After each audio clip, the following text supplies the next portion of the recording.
옛날 옛적 아득한 산속 마을에 율산이라는 이름의 현자가 살고 있었습니다. 그가 얼마나 지혜로운지 그의 말을 들으면 산들이 박수를 치고 강물이 한 템포 쉬어갈 정도라는 이야기가 전해졌습니다.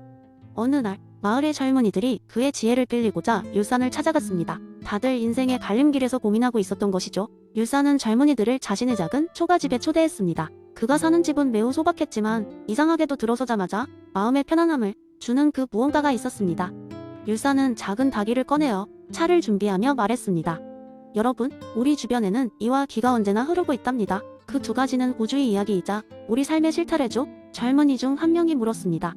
율산님, 그럼 어떻게 해야 이와 기의 조화를 이루어 더 나은 삶을 살 수 있나요? 율산은 잠시 눈을 감고 생각에 잠긴 듯 하더니 이렇게 이야기하기 시작했습니다. 여러분, 한 가지 재미있는 이야기를 들려드리지요. 이곳에서 멀리 떨어진 마을에 이 나는 이름에 보이지 않는 존재와 기 나는 이름에 만질 수 있는 존재가 살고 있었답니다. 둘은 서로 다른 특성을 가지고 있었지만 함께 놀고 이야기하며 친구가 되었죠. 이는 언제나 이야기꾼이었습니다. 머릿속에는 수많은 아이디어와 원리들이 넘쳐나 하루 종일 끊임없이 새로운 계획을 세우곤 했습니다.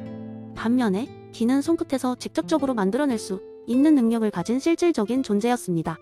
기는 이의 이야기를 들으며 그 아이디어를 바탕으로 멋지고 화려한 작품을 만들어냈습니다. 그러나 어느 날 와 기가 다투게 되었습니다. 이는 자신이 더 중요한 존재라고 주장했습니다.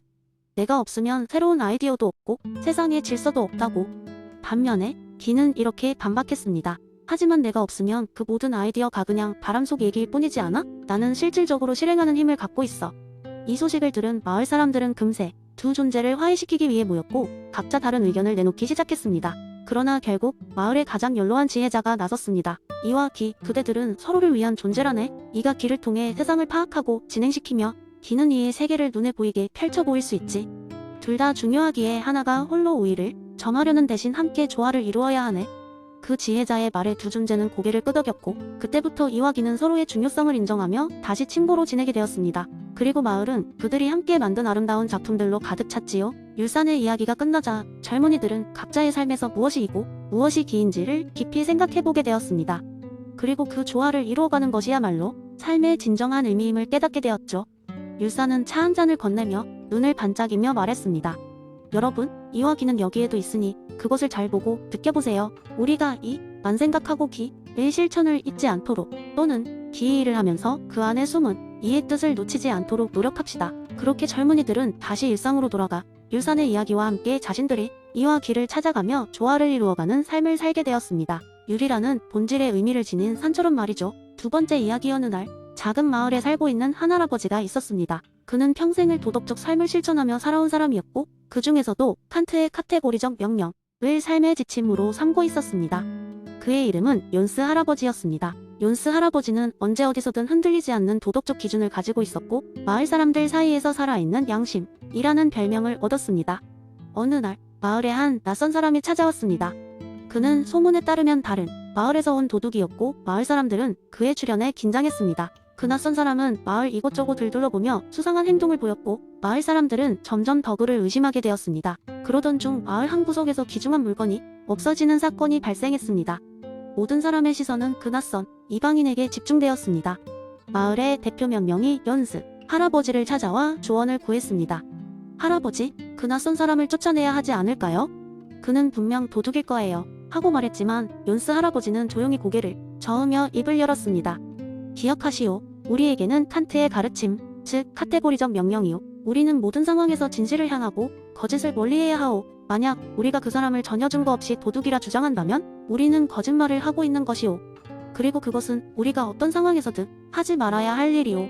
마을 사람들은 잠시 생각에 잠겼습니다. 욘스 할아버지의 말은 맞았습니다. 그들은 아직 아무 증거도 없었습니다. 만약 그 낯선 사람이 무고한 사람이라면 그에게 돌이킬 수 없는 운명을 씌우는 일이 될 터였습니다.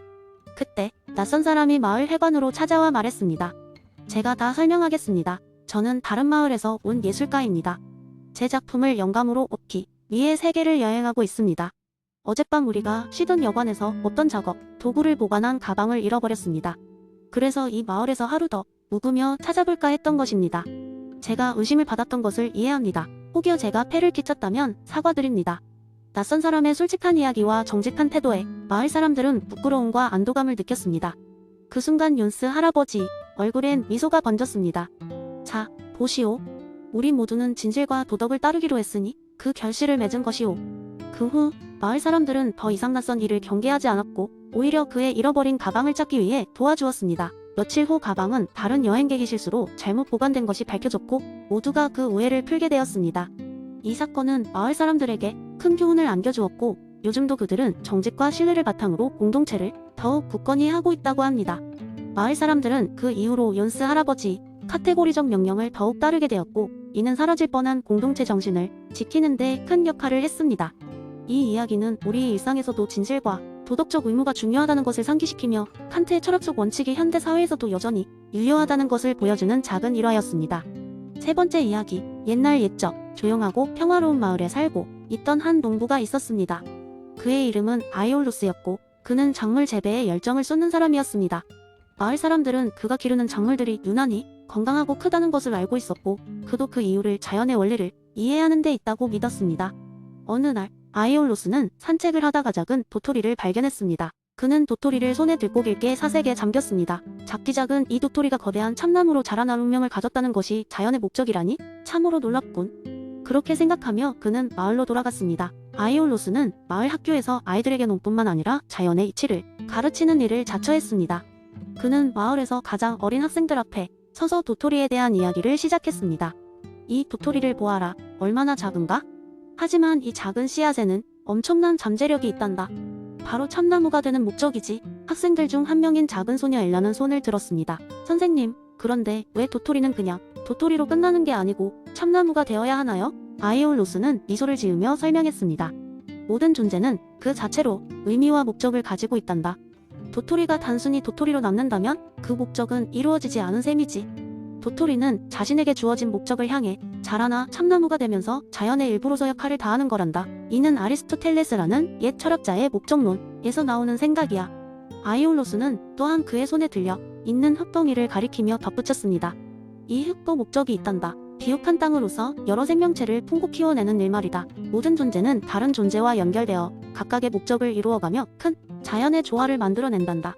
그 후로 엘라는 아이올로스의 가르침을 마음에 새기며 도토리를 집에 가져가 화분에 심었습니다. 매일매일 도토리가 어떻게 자라나는지 관찰하며 그녀는 자연의 목적을 이루어가는 모습을 직접 경험하게 되었습니다. 몇 년이 지나자 엘라는 훌륭한 정원사가 되었고 마을 사람들에게 자연을 가꾸는 방법과 그 속의 숨은 목적에 대해 가르쳤습니다. 이 이야기는 결국 마을 전체의 자연의 목적과 조화로운 삶에 대한 중요한 메시지를 전달하게 되었습니다.